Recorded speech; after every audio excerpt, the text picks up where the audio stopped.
Jim Leyritz, three-time World Series champion New York Yankee, and we are filming now.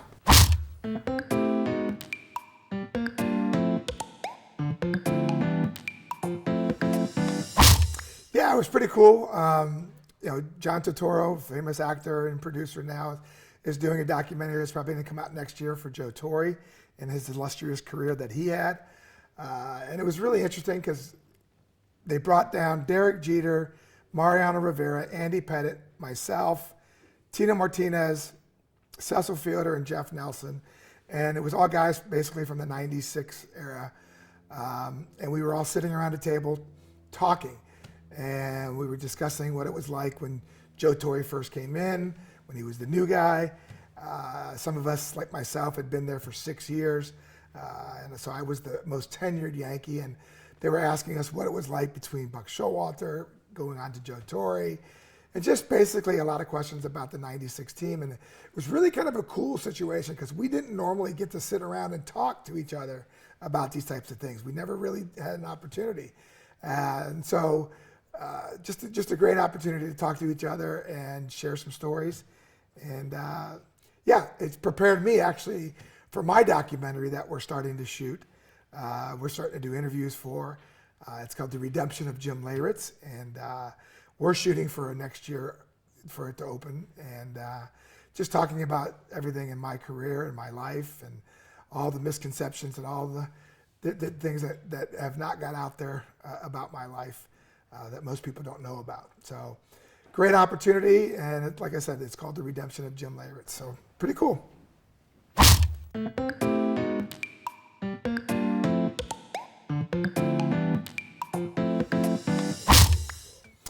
Yeah, I think, one of the things as a catcher, you're in charge of a team. A lot of people don't understand is that as a catcher, every pitch changes your mindset, what you're thinking. If the pitcher throws a ball, the next pitch is different. If the pitcher throws a strike, the next pitch is different. So as a catcher, we have to be thinking about every single pitch. And there's over 300 to 400 pitches per game. And so that's one of the things that really teaches you how to learn on the fly. And then the second thing is how to deal with personalities. I would have a starting pitcher that day who might go 4 or 5 innings, and then the bullpen would come in. And I would have to know when those guys came in from the bullpen how to talk to that person, how to calm their nerves, how to get them focused. And so being a catcher was not only knowing the game, knowing the counts, knowing everything else, but also how to deal with people and how to get the most out of everybody. Now, there were certain days that I had a starting pitcher that was warming up in the bullpen who didn't have very good stuff, but I had to convince him that he was good enough to get the people out. So that's kind of some of the things that being a catcher taught me. It also taught me how to be in charge of the entire field and know what everybody's jobs were. Okay, I had to know if the left fielder, the center fielder, and the right fielder were positioned right. I had to be able to tell the third baseman and the first baseman whether or not it was an off-speed pitch or a fastball. So there was all these different things that most people don't realize, that the catcher was basically in charge of all that communication. So that really taught me when I got to the business world how to deal with people that I was managing, people that I was working with. And I think the most important thing that I learned from the game of baseball was when your team wins, the success of your team gives you more opportunities than individual accomplishments. I hit some home runs before I hit the big one in '96 that were individually great home runs, but our team didn't win, so they were not as important. In '96, I hit a home run that just tied the game up. But because my team went on to win, that home run became the most important home run in Yankee history in the last 30 years because it helped our team win. And we eventually went on to win the World Series. And that home run was a big part of it. So it really also taught me what it was like to not only have some individual success, but also the success of a team was the most important thing.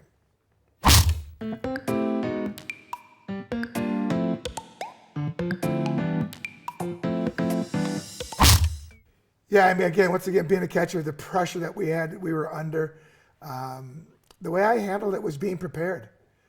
Basically, I went through every scenario that I could possibly go through with my pitcher. As a hitter, I had to go through every scenario that it could possibly be what the opposing pitcher was going to throw to me. So all of those things helped me deal with. But the best thing and best advice I ever got when I was a 13-year-old kid, I was a bat boy for the Cincinnati Reds. I got to go to spring training with my best friend, Tommy Brenneman, whose dad was the announcer. And I got a chance to meet Pete Rose and hang out at the team hotel. And it was such a cool thing. And I asked Pete Rose one day, Mr. Rose, how are you so good in the pressure, in the clutch? And he said, Jimmy, the reason why I'm so good is because right now we're in spring training.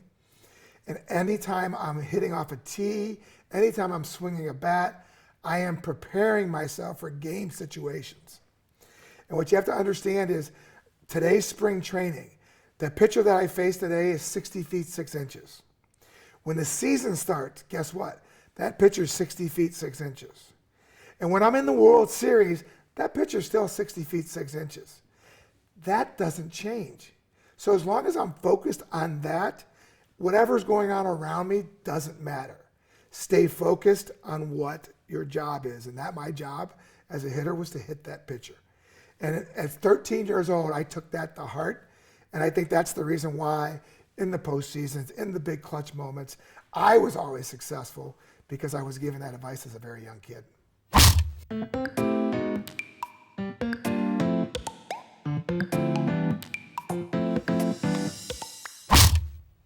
Not hearing other people. I think one of the biggest problems that I had maybe early in my career as a catcher was not realizing what was important to other people. I wanted my objective. I wanted to accomplish what I wanted to do, but not realizing that making the other people around me successful was going to make me more successful. And I think that's one of the things that some leaders, I'm in charge, so it's all on me. And it's like, no, you're only as good as the team around you. I think one of the people that taught me that lesson the most was Joe Torre. Joe Torre was given the manager job in 1996 with the New York Yankees. And Joe Torre had been fired 3 times as a manager for 3 different teams.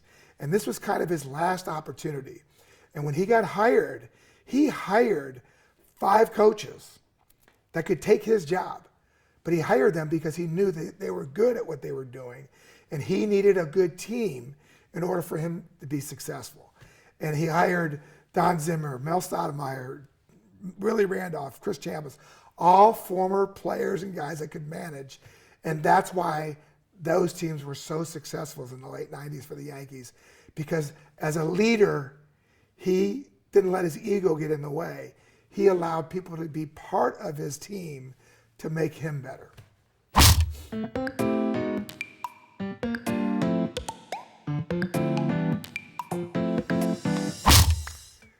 People don't reach their full potential sometimes because they don't have a belief in themselves. One of the things I always said was, I set a goal. When I first started playing baseball, when I told my dad I wanted to be a professional athlete, my dad said, okay, I am going to be very hard on you. I am going to challenge you because this is what you're going to have for the rest of your life. And he said, I want you to set some goals. What's your goal? And I said, I want to make it to the big leagues. He said, okay, that's a great goal. Set that goal. And this time I was still in high school. So high school, the next step was college. And when I got to college, the next step was minor leagues. Then after minor leagues, the next step was major leagues. So I had a goal that I was chasing after. And eventually when I got to that point, I make it to the big leagues. I called my dad up and said, Dad, guess what? I'm in Yankee Stadium. I got a locker next to Don Mattingly. I've made it. And the first thing my father said to me, that's great, son, but what are you going to do to stay there? And what it was he wanted to teach me that, yes, you've reached your goal. Now create a new one. And I remember just saying, okay, my next goal was to win a World Series. That was the next goal. And eventually get to that point. Now what are you going to do after that? Win another World Series. So basically what I was taught was set your goals very high because that always gives you something to reach for.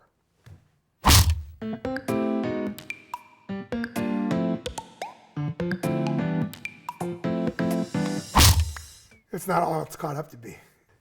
Success, depending on what you're trying to achieve, unless you're a professional tennis player or a golfer, which is an individual sport, then you measure success differently. But if you're part of a team, your success is driven on whether or not your team is successful, not just you. And one of the things that my dad taught me early on is that baseball is a game played, it's an individual sport played by a team. And that your job is to go out and do the best that you can do. And I think the success that you receive from that is winning championships, and that's what we do with the New York Yankees.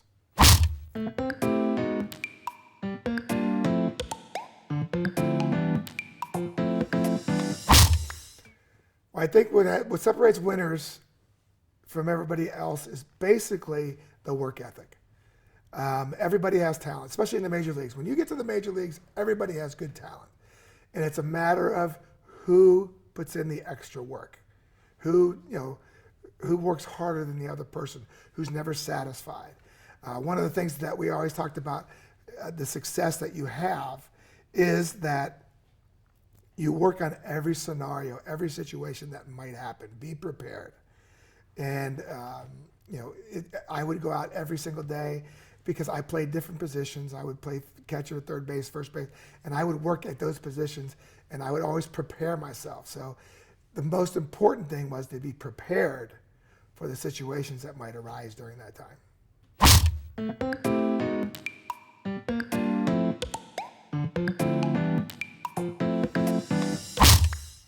Again, I'm going to go back to preparation.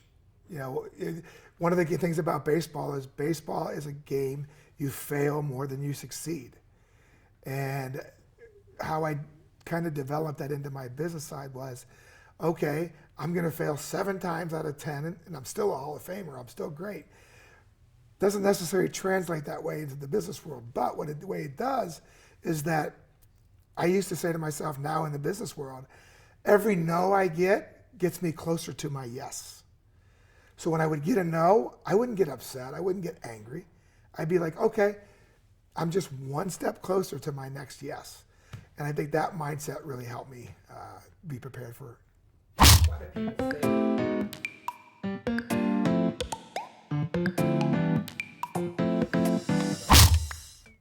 preparation? Again, it's so funny. 90% of success, 90% of whatever I've achieved has been because I was prepared for it. And I think preparation is the most important thing for people to do in the business world.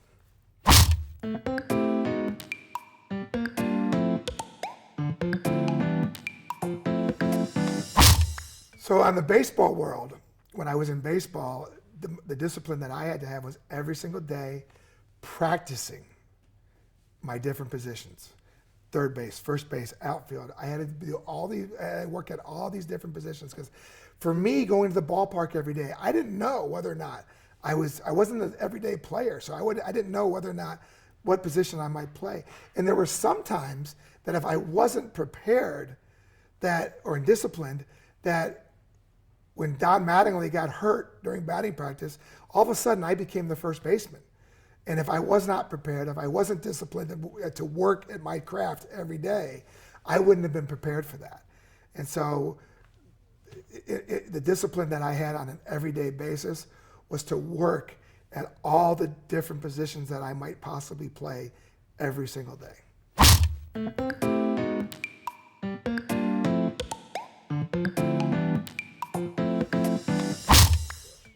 Yeah, I mean, what changed for me as far as thinking about just myself, because you got to understand when you're playing baseball, you start off in high school, you go to college, then you go to the minor leagues.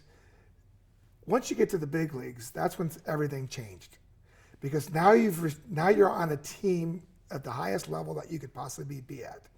But now, how are you going to be successful with that?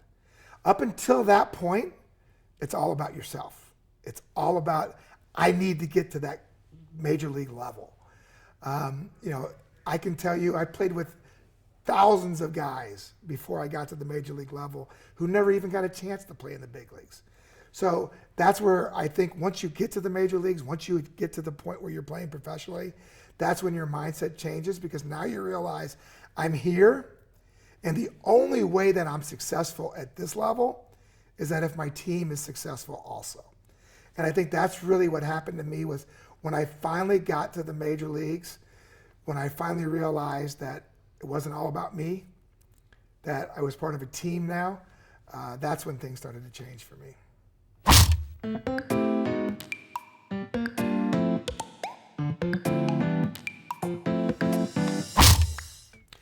Yeah, I mean, the kind of legacy that I want to leave, I already left a baseball legacy with what I've accomplished on the ball field. The home runs, the World Series championships, all those things. But what you have to understand is all of a sudden at age 35, 36, that ends. And now what do I want to leave as my life legacy? I have 3 boys and 2 girls. I have 5 kids that I want to leave a legacy to of the life that I lead now. And that is, number 1, putting God first. I read a book called The Purpose-Driven Life by a pastor named Rick Warren that changed my life forever.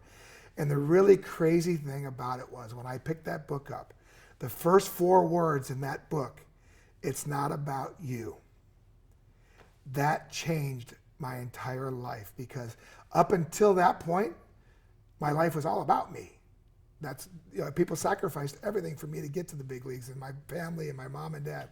So that book, and picking that book up and reading those 4 words changed my life forever, realizing that now the most important thing was the legacy that I was going to leave in the last 40 years or 50 years of my life, not only for my children, but for other people. And what you have to understand is the success that I had in baseball, some of the things that I went through in my personal life, all shaped me to be the man that I am today.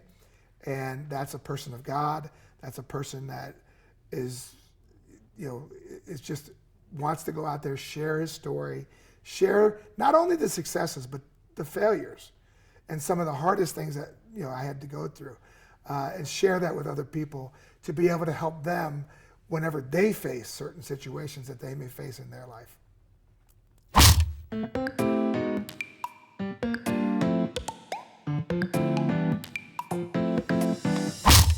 Grit, determination, never giving up, and always fighting for the truth. I think that's what my whole point with these kids, college kids, corporate speaking, all the different types of speaking, church speaking that I do, is I just want people to understand that if you have a breath, you have a chance to change your circumstances. And I think that's the most important thing, that you're going to go through life, and there's going to be challenging times, and it's how you handle those times that are the most important thing for you.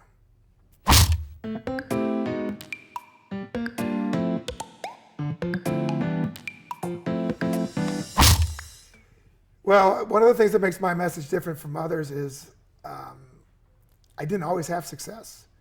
And I went through a lot of issues. I went through never being drafted, making it to the big leagues, having big moments in the World Series and the playoffs, but then leaving the game of baseball to raise my children because my ex-wife couldn't. And then all of a sudden having a car accident that changed 3 years of my life that I was fighting for my innocence. And when I'm speaking to people, I want them to understand that I didn't have this great life. I always say this: if I'm Derek Jeter, how do I speak about going through tough times, going through things? Because his life was pretty, he gets drafted, his first 5 years in the big leagues, he's in 4 World Series. My life, I would rather have someone speak to me who has gone through the hardships, who have gone through some tough times, because they're the ones that actually can relay what the true feeling is going through those situations.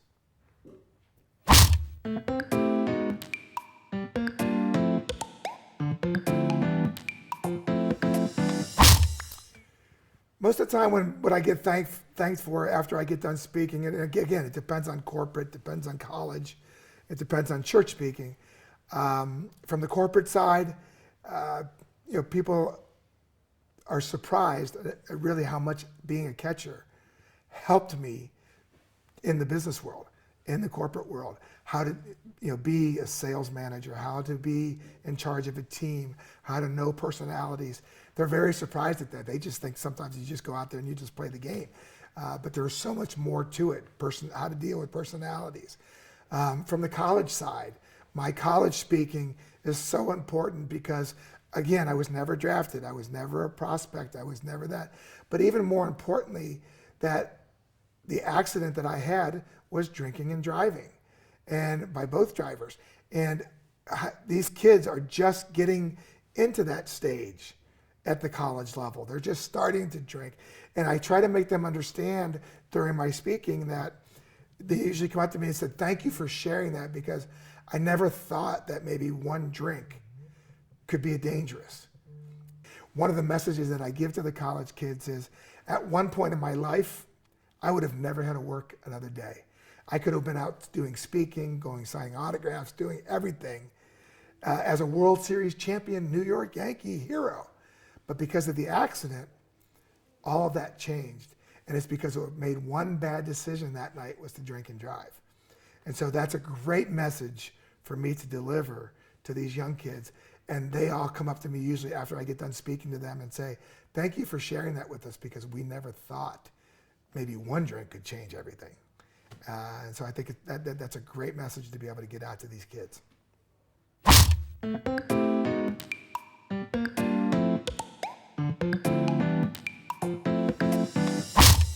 A life lesson that I wish I would have learned earlier was, it's not all about me. That was probably the most important thing that changed my life, changed my thinking as far as anybody goes. I think up until even during my major league career, that I thought everything was about me. And I think that when I changed that mindset, my relationships got better, my friendships got better, everything in my life changed. And I was willing to be more of a give back person because of that mindset.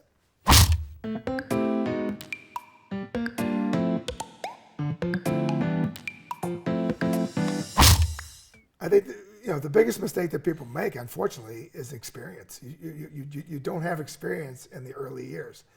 I think what you have to be open to is to be able to accept failure and learn from your failure, not take your failure as something negative, but talk about the failure is, what am I going to do to not fail the next time? I think that's one of the things that people have a hard time with. A lot of times people fail and they give up. I think the most important thing to do is, when you fail, find out why you failed and make yourself better. How do you stay disciplined?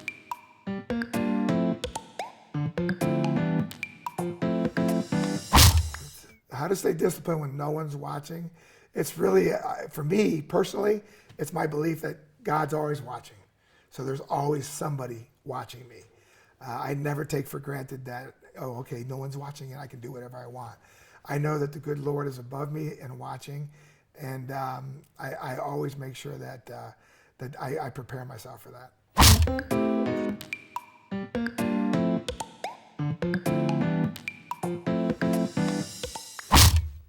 Going through it, what I would say to somebody going through a tough time, I think the most important thing is to say, don't give up.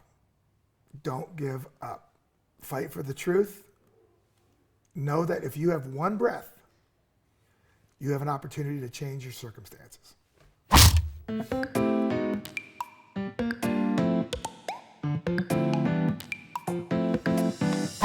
tough one. Wait a minute. Let me think. I have to think about that one.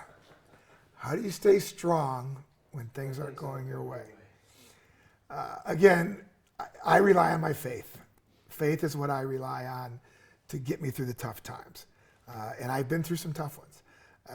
But I do truly believe that my faith is what gets me through everything.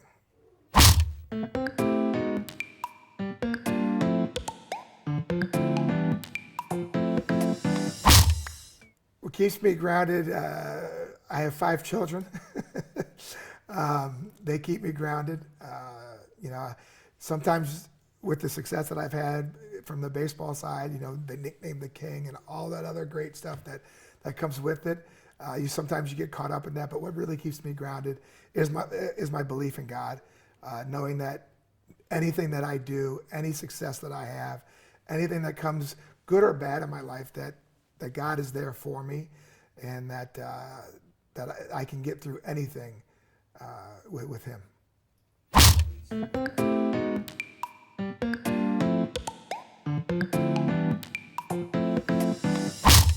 My toughest moments really honestly taught me that if you have a breath, you have a chance to change your circumstances.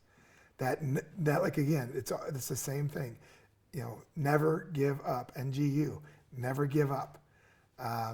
And like I mentioned, it's if you have the opportunity to change things, you can.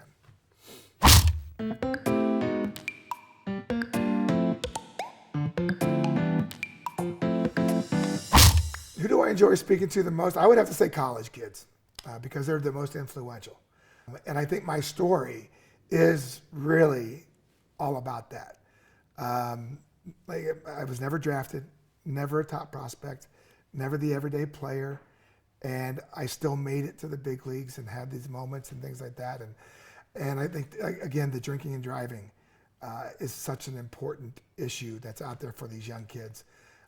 And really to be able to get the message to them that you can have all the success in the world, but one bad choice can change your life forever. And what to do, God forbid, they make a bad choice. How to get through those tougher times. And I've been able to share that with them because I've actually experienced that myself.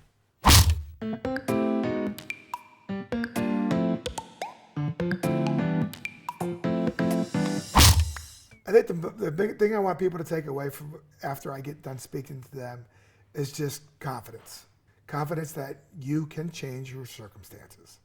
That even at your lowest moments, that you can get through it through your faith, for belief in yourself. That, you know what, I can overcome this problem. And I think that's the most important thing. I want people to understand, when they hear my story, I want them to understand that I've had some of the highest highs and some of the lowest lows. But even through all of those times, I was able to navigate how to get through them, how to accept them, how to change the circumstance after those things happened.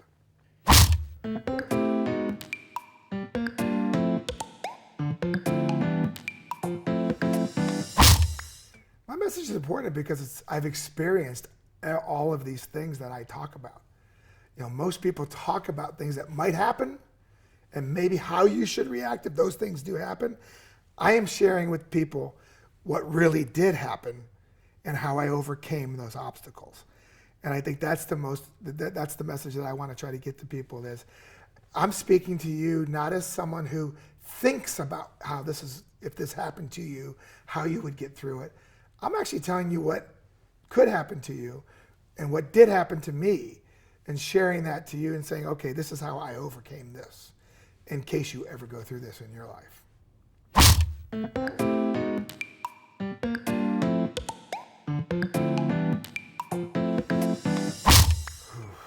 How does one player impact an entire team or organization? When you get to the level that I got to playing baseball, you realize that in baseball there's 25 guys on a team. And to understand that at some point in 162 games, all 25 guys are going to be important. And I think that was one of the things that I learned, was that even though I was maybe not the starting player, that my contribution on the bench, whether it was maybe helping another guy or talking to another pitcher, being able to share something that could help them that day was an important part of being a piece of that puzzle of those 25 guys.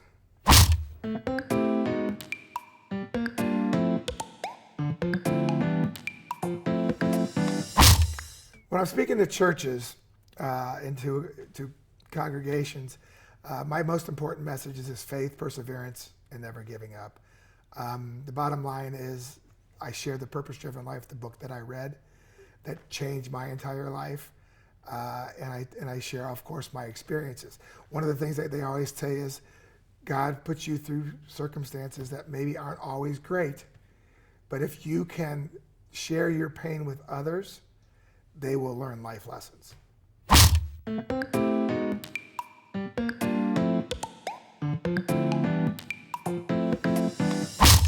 When I have an opportunity to speak to companies, when I speak to whether it's the managers, whether it's the salespeople, what I share with them is just what it's like to work together as a team. That the team is the most important thing. That individual success is great, but how do I make others around me better? And as a catcher, that was the most important thing for me to do, was not only assess what could happen, but also realizing the people around me, what their strengths and weaknesses were, and how to incorporate that to make our team together successful.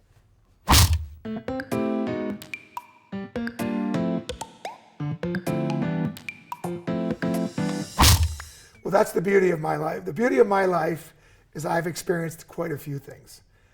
So for me to be able to talk to, I can pretty much talk to anybody. I can talk to corporations. I can talk to churches because of my faith. I can talk to colleges because of, I went to college and experienced all that. I'm very well-rounded in all sorts of things, not only in sports, not only in, being part of a team, not only in going through a car accident where drinking and driving was involved. Also, my testimony as far as the churches go, about how my faith and perseverance and my strength got me through not only the good times, but also the bad times.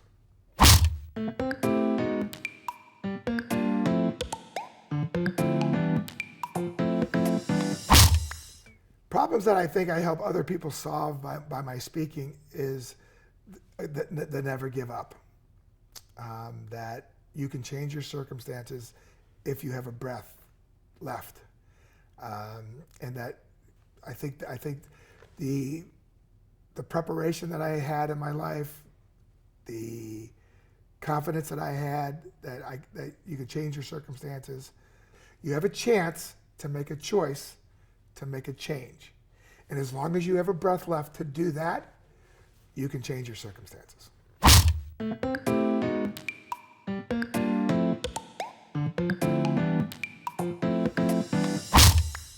Why should someone bring me in to speak to their group is because I think I have a message that a lot of people can relate to.